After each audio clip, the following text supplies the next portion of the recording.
Hi everyone, I hope you're all doing really well and welcome back to my podcast, Life of an Artrepreneur. You might have to bear with me with my voice for this episode because I'm just recovering from a cold. I had a cold all last week and it's only just starting to go, but I still sound a bit husk. So yeah, bear with my voice. But in this episode, I wanted to talk about creating your own opportunities and how, as a self-employed person, you really need to go after the things that you want to do. I think that also comes with an inner confidence and having that like unstoppable drive that's kind of built into you, so you never stop pursuing your dreams. So to create new opportunities, I think you really need to step outside of your comfort zone, like big style. This is definitely something that I used to struggle with, and it would almost restrict what I was doing. And I think as a self-employed person, when you've literally got a business that you want to grow, you can't really be doing that because you're just limiting your growth. I probably used to restrict myself because I didn't have the confidence like at all to go for something. And as an artist, I think we all have that element of self-doubt at some point or other. And usually that's when you're new to everything or just starting out and kind of finding your feet and figuring things out as you go. But I used to work myself up so much and think about everything that could possibly go wrong before I thought about the benefits or the opportunities that could come off the back of doing something. And I think that slightly negative mindset kind of came from that self-doubt and that lack of inner confidence. I did have an element of inner confidence growing up from people saying, oh, you're so talented, and like throughout school and college, if you were naturally quite good at drawing or art or you were really into it, you've probably had like friends, family members, teachers say to you that you're really talented. And then at some point you realise that talent isn't anything without hard work. And I think just because people are saying, oh, you're so talented all the time, like when you're growing up, there comes a point where that doesn't really mean anything anymore. Because in the real world, when you're working, talent isn't anything unless you're putting in the hard work and like making the most of that like talent or like natural skill. And I think for me, when I went to uni, I was a bit like, whoa, because it was completely different. The reactions I was getting from my work were completely different to what I'd had growing up and throughout school and college, like polar opposite. Mainly because I was doing realistic work and they liked more conceptual, abstract stuff. I actually have a previous episode where I talk in depth about all this, but it was a bit of a change to kind of get used to. And that also made me realise that what other people thought about your work doesn't really matter, because growing up, everyone kind of loved it. And then I went to uni and it felt like everyone hated it. And I felt like I had to kind of adapt what I was doing to please the tutors. But I wasn't actually, I was kind of happy with what I was doing, but it was so beyond what I would usually do. Like it was just, I was kind of forcing myself to be more abstract and really conceptual with things, when in reality, I don't really enjoy doing that kind of work. I really enjoyed doing my colour pencil pet portraits at the time, which I actually started in college and continued to do that throughout uni on the side. And even though the tutors probably didn't like that, it didn't make me stop. I carried on doing that on the side. It wasn't part of my uni work, but I'd find myself wanting to come back to the house to kind of carry on with commissions and stuff that I actually really enjoyed doing. And it almost fueled me to kind of prove them wrong, so to speak.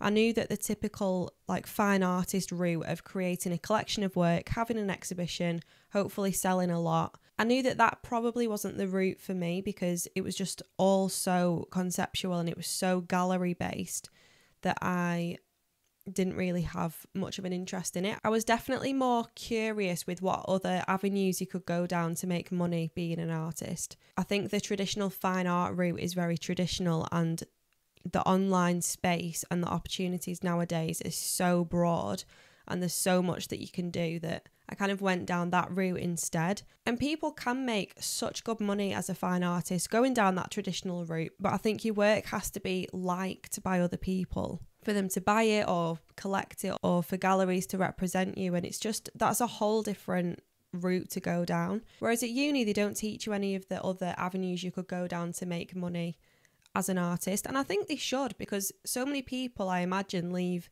with a fine art degree and go and do something completely different because they think there's no job in it.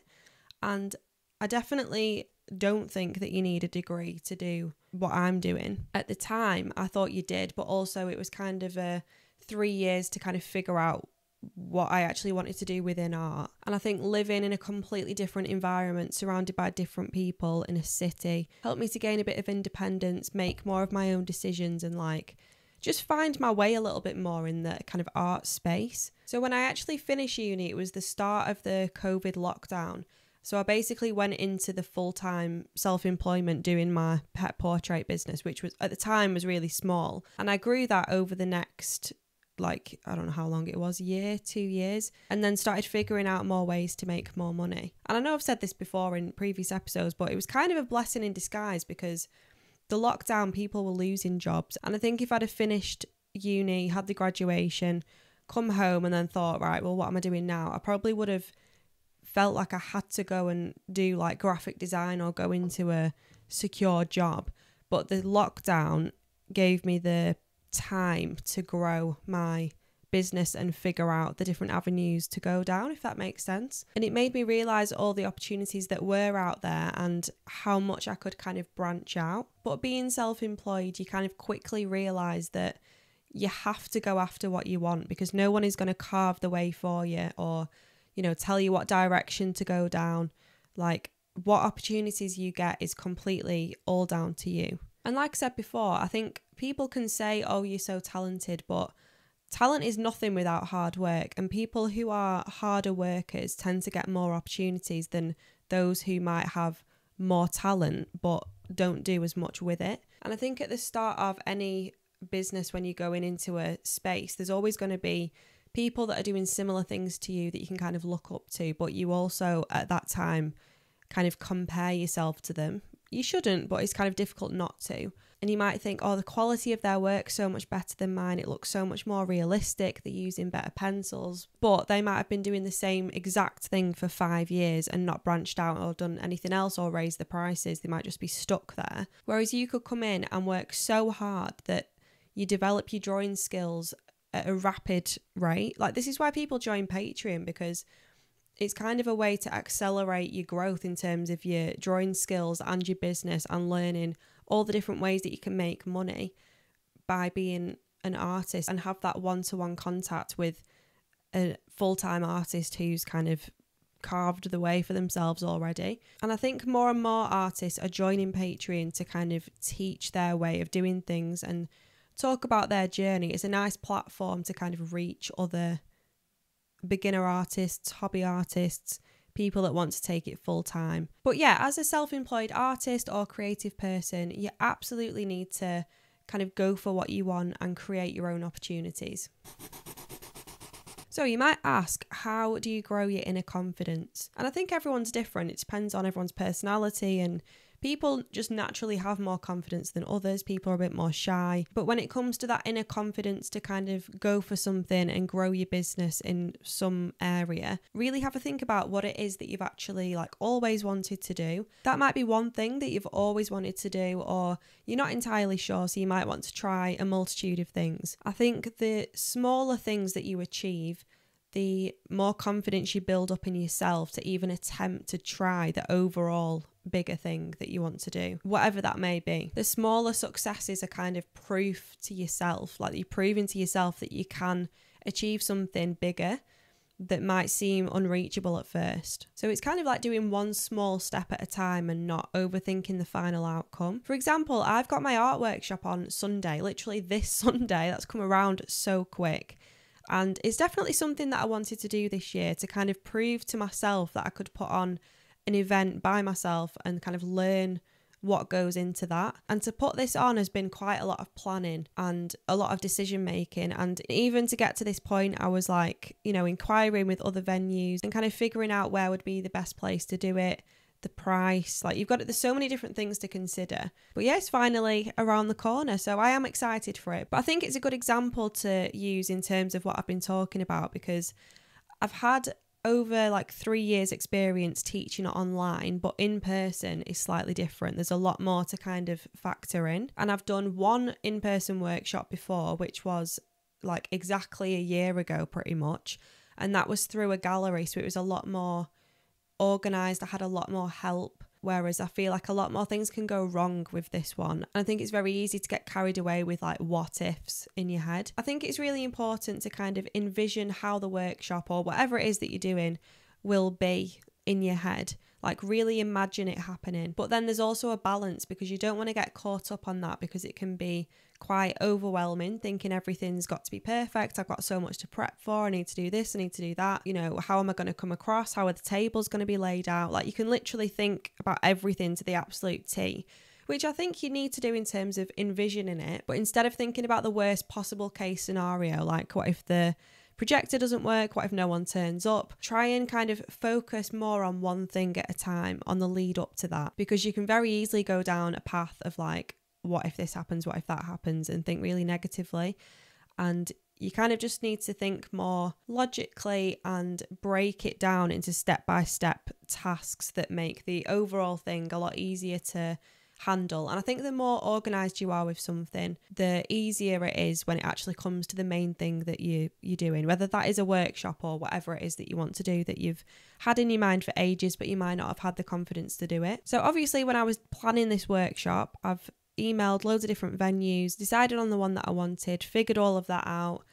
I decided on what I was drawing. I drew it twice. I made sure I could finish it within the time frame and have extra to help people one-on-one. I designed the ticket, I added it to my website, I added the description, decided a price. I then marketed the workshop, spoke about it on stories, posted it on social media, sent it to my email list, designed and printed the booklet, got a few decoration bits for the table, drew all the outlines and some spares, ordered all my materials in good time, made a list of names. Like there's so many things to consider, and I'm currently recording this on Monday and the workshop is on Sunday.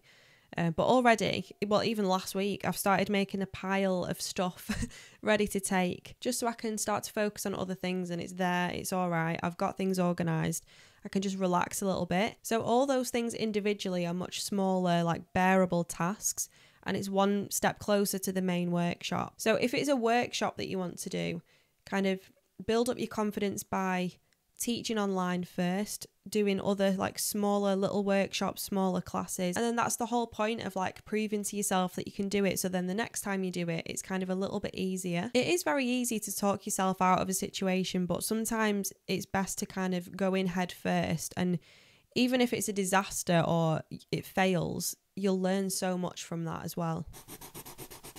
I've had a few messages off the back of one of my previous episodes, which was all about why you should start a YouTube channel as an artist. And a lot of the messages are on the lines of like, so many artists are kind of doing this already.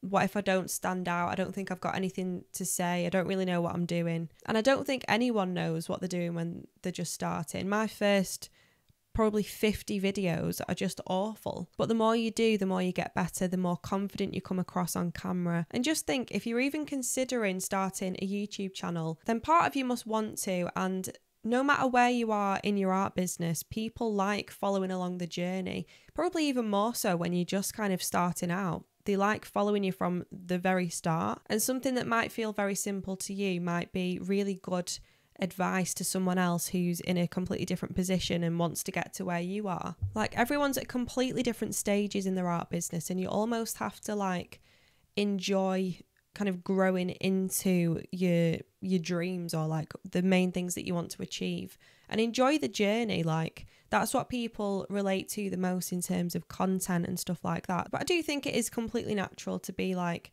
surrounded by thoughts of imposter syndrome, or like you don't belong there, or like something's out of your depth. But just think, everyone has had them thoughts at some point about themselves, and everyone at some point is a complete beginner figuring it out. And I actually feel really lucky that our kind of art community of pet portrait and wildlife artists, colour pencil, pastel, whatever it is, it's a really supportive network of people. But I think everything that I've said kind of ties in together really. So as an artist, you need to, go for what you want, step out of your comfort zone to create those opportunities that lead to more opportunities. And if you do feel overwhelmed and think, oh, I can't do that, that's way too out of my comfort zone, break it down into simplified steps. Do one thing and then you're a step nearer. Focus on the next thing and you're a step nearer. Don't think about the end thing if you find it too overwhelming. Kind of break it down in simplified steps to get there.